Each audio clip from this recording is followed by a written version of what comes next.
Thinner Than Water by Melissa Ross was a very interesting play. I didn't think I'd like it at first. As I started reading it, I just couldn't quite get into it in the first scene.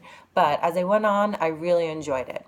Um, the family, there, it depicts in the first scene that there are three siblings that have come together. I wasn't quite sure of the relationship between the kids at first.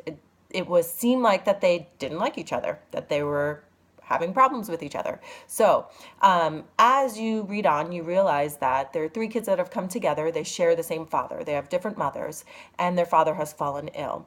So, they come together to help each other as well as be there for their father. As the storyline goes on, you realize that they each have their own individual things that are going on within their lives that are not working. Renee has a marriage that doesn't seem to be working all that well. Cassie has just broken up with her boyfriend, and she's having a hard time with that as well. Gary is trying to help a friend with a child, with her child, kind of in being a mentor there, but he is dropping the ball in that category as well. So they each have their own things going on that are not working within their lives, but they're coming together for the sole purpose of being there for each other, for their father who's gotten cancer.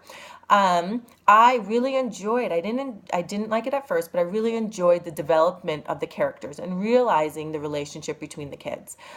Realizing that at first I didn't think that they liked each other, but you realize that Cassie and Gary do have a good relationship. They seem to enjoy each other. They're living with each other. Cassie is left and is not with her boyfriend anymore and is living in the garage with Gary. Renee didn't quite understand why she was living with Gary and hadn't come to her. And you realize I love the development of of Cassie and her, I'm sorry, Renee and her character. It doesn't seem like she wants anyone to want her or need for her to do things for people. She doesn't like it when people call her and she has to be the one, the mother hen, to kind of step up and take care of everything and make things better. But when things happen, like in the scene where she realizes that Cassie is living with Gary and she's like, why didn't she come to me? And he's like, well, of course, why would she? And you see that she's probably hurt that she didn't come to her. And then with the scene with Gwen, Martin, their father's girlfriend, when they call the kids to the hospital, when she calls to have the kids come to the hospital, and Renee goes, Renee realizes that she was the third person called, and she was kind of taken back by that. Why wasn't she the first one called? I liked her development of character in that you see that she wants to be needed, but doesn't want to be needed. So, and maybe I can relate to things like that. So I like that character. But overall, I thought it was really good and I really enjoyed it. The part that I would like to, if I were to participate in this script, I would really love costume design as well as scene design.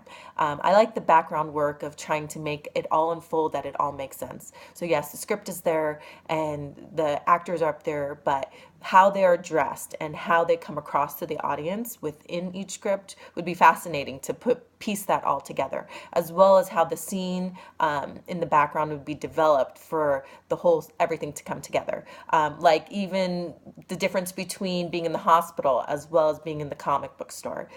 Just developing that to make it fit within the script, I think that would be extremely intriguing and interesting. So I enjoyed that type of thing. So I really enjoyed it overall, and I'm looking forward to seeing the play.